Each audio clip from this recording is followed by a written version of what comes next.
ओम Saini sir, मैं पहले एक छोटा सा एक सियासत वो समझ लूं आपसे कि क्या कुछ है इस समय। ये जो तस्वीर है अभी जयंत चौधरी को लेकर के जिस तरीके की चर्चा है, वो राज्यसभा में वोट तो करेंगे भारतीय जनता पार्टी के उम्मीदवार के फेवर में, उनके जो पार्टी के विधायक हैं, लेकिन वो खुद अभी एनडीए का हिस्सा नहीं बन पाए हैं, त्रिशंकु की तरह लटके हुए बीच में। तो क्या आप जयंत चौधरी लायबिलिटी बन गए हैं? कुल मिलाकर के जयंत चौधरी का जो सारा दबदबा और रुतबा था वो 28 सीटों के लिए था। ये ये जो पूर्वी यूपी के अंदर 28 सीटें हैं जिसपे उनके पिता का और उसके बाद में उससे पहले दादा का तो खैर पूरी यूपी पे प्रभाव था, तो उसमें उन सीटों को कैसे हासिल किया जाए, क्योंकि जिस तरीके से अखिलेश और राहुल का एक मेल मिलाप देखने को समझ में आ रहा था भारतीय जनता पार्टी के या एनडीए के, तो वो चाहते थे कि ये नहीं होना चाहिए, कम से कम ये बड़ा हिस्सा अगर हमारे साथ में आ जाता है तो सारी जाट कम्युनिटी वो आ जाएंगे और साथ साथ किसान जो इनके साथ में जुड़ने की संभावना के साथ में दिल्ली के बाहर बैठे हैं वो भी इनके हाथ से निकल जाएंगे और वो भी हमारे मुताबिक होंगे। लेकिन ये सारे सपने अधूरे रह गए हैं और जयंत चौधरी का जो दिल जीत लिया था, जयंत चौधरी का दिल जिसका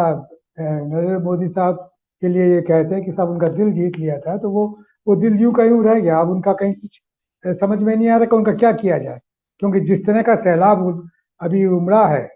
राहुल और अखिलेश की ये जो यात्रा के साथ में, और साथ साथ में जिस तरीके से इंडिया गठबंधन को एक रुतबा हासिल हुआ है यूपी के अंदर, उसको देख करके सारे लोग सकते में आ गए हैं और उन्हें लग रहा है कि करिश्माई जो लीडरशिप एक जमाने में मिसेस गांधी के पास होती थी या फिर आज राजीव गांधी को तो सहज रूप से मिली थी, लेकिन राहुल गांधी ने इसको अर्न किया है और अर्न करने के साथ में ये करिश्माई लीडरशिप अपने आप में स्थापित होती हुई दिख रही है, तो उनको चिंता हो गई। अब उनको लग रहा है, लेकिन एनडीए के और बीजेपी का नेतृत्व कितना क्या कहना चाहिए मतलबी है कि उनको झटक करके इनके पोते को, चरण सिंह जी के पोते को बिल्कुल उसको अलग से छोड़ दिया है, तो प्रलाप करने के अलावा उनके पास कोई और रास्ता नहीं है और मैं नहीं समझता कि अब कोई रास्ता वो निकाल पाएंगे। उनकी यही त्रासदी है कि वो त्रिशंकु की तरह लटके रहेंगे, राज्यसभा में जैसा वो कहेंगे वैसा उनको करना पड़ेगा। जी ओम सैनी सर, ये जो अभी हम बात कर रहे थे गठबंधन में वापसी की बात, अभी एक जिक्र आई सर, अब जो मैसेजिंग होनी थी ऑलमोस्ट वो मैसेज हो गया है। क्या इंडिया गठबंधन में अगर जयंत चौधरी वापस आ जाते हैं तो उससे कुछ तस्वीर बदलेगी? देखिए, भाषा अगर उनके पास में हो और अपना अपना वो क्या कहते हैं बयान कर सके कि मैंने क्या गलती की और मुझे कैसे क्षमा चाहिए और मुझे कोई पद नहीं चाहिए और मैं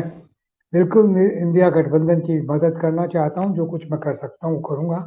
और मैंने जो किया उसके लिए मुझे भारी पश्चाताप है और मैं अपने दादा की इज्जत कि उसमें शायद बह गया,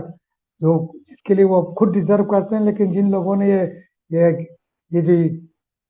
अलंकार दिया है उनको हक नहीं है कि उस अलंकार की घोषणा वो कर सकें, लेकिन उन्होंने कर दिए तो ठीक है, लेकिन मैं अब उनके साथ में कोई रिश्ता नहीं रखूंगा। ऐसा कुछ कह दें तो वो अपने आप को बनाए रख सकते हैं। उनकी स्वीकारोक्ति की मेरी कमजोरी थी, मैंने गलती की और मैं पूरे समाज से इसकी माफी चाहता हूं और मैं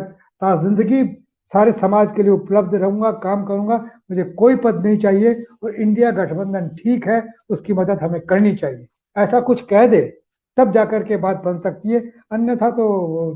सारा निर्णय हो चुका है कि अब उनके बाद साथ में क्या होगा, उनका ये प्रलाप ज्यादा असर डालेगा नहीं, क्योंकि जिस तरह के तेवर राज्यसभा की बैठक में मैंने देखे हैं उसके बाद में, तो मुझे नहीं लगता कि अब उनकी वापसी का कोई जरिया हो सकता है। जी ओम सैनी सर, भारत जोड़ो न्याय यात्रा जो है वो अब राजस्थान में पहुंच गई है। भारत जोड़ो यात्रा का तो कोई बहुत लाभ कांग्रेस नहीं उठा पाई, लेकिन अभी क्या है, इस न्याय यात्रा से कुछ माहौल बदल पाएगा? 25 की 25 सीटें अभी तो भाजपा के खाते में ही हैं, क्या कुछ बदलेगा इस लोकसभा चुनाव में?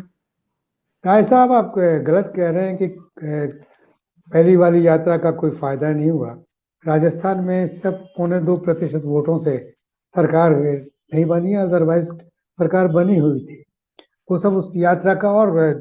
यहाँ की सरकार की जो वेलफेयर स्कीम्स थी उनके उन्हीं का नतीजा था, ऐसा कुछ नहीं है। लेकिन अभी जो हुआ उसका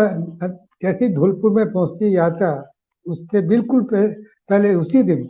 ईआरसीपी का जो सिलसिला बना हुआ था, ईस्टर्न कैनाल प्रोजेक्ट जो है, जिसको लेकर के और सारा झगड़ा था भाई, जैसे 14 जिलों का जैसे पानी मिलेगा सिंचाई का और पीने का, वो सारा रोक रखा था भारतीय जनता पार्टी की केंद्रीय सरकार ने, यानी एनडीए की सरकार ने। उसे उन्होंने मंजूर कर दिया कल ही, और उसके बाद में कल की ही यात्रा निकाली है। उस यात्रा में हमारे जो केंद्र के जल मंत्री हैं वो भी, और हमारे राजस्थान के वर्तमान मुख्यमंत्री, वो उन जिलों में उस तरीके से लेके निकले। लेकिन मेरा ख्याल है कि वहाँ पर ज़्यादा प्रभाव है नहीं, क्योंकि जो ट्राइबल कम्युनिटी के लोग हैं, यानी मीना कम्युनिटी के लोग हैं, और जो गुजर कम्युनिटी के लोग हैं, वो दोनों अब मेरा ख्याल है कांग्रेस के साथ में हैं। और जब यात्रा आगे बढ़ेगी धौलपुर में, तो पता लग जाएगा कि जो जो दृश्य हमें आगरा में देखने को मिला था, वैसा का वैसा दृश्य शायद धौलपुर राजस्थान की इस यात्रा में, जो थोड़ा बहुत जिला गुजरेंगे, तो उसमें पता लग जाएगा, जो कल परसों पे वापस स्टार्ट होगी। तो नहीं, ऐसा कुछ नहीं है, तो उसका तो इम्पैक्ट है ये। और ये राजस्थान की पराजय पराजय नहीं है। देखिए जितनी सीटें आ रही हैं उसमें, जब अभी देखते हैं 25 में से करीब 8 तो बिल्कुल क्लियर नजर आती है, जो कि विधानसभा सीटों का वो अगर गठबंधन करके देखते हैं तो, वरना 11-12 सीटों का तो साफ नजर आता है। और बाकी काम ये लोग बिगड़ लड़े अगर चले गए मैदान में, और अगर राहुल की उसका अविनाश का प्रभाव रहा, जैसा कि दिख रहा है,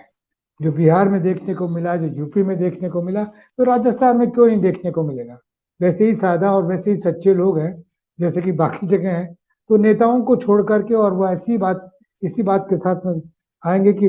सांप्रदायिकता या फासिज्म के खिलाफ अगर कोई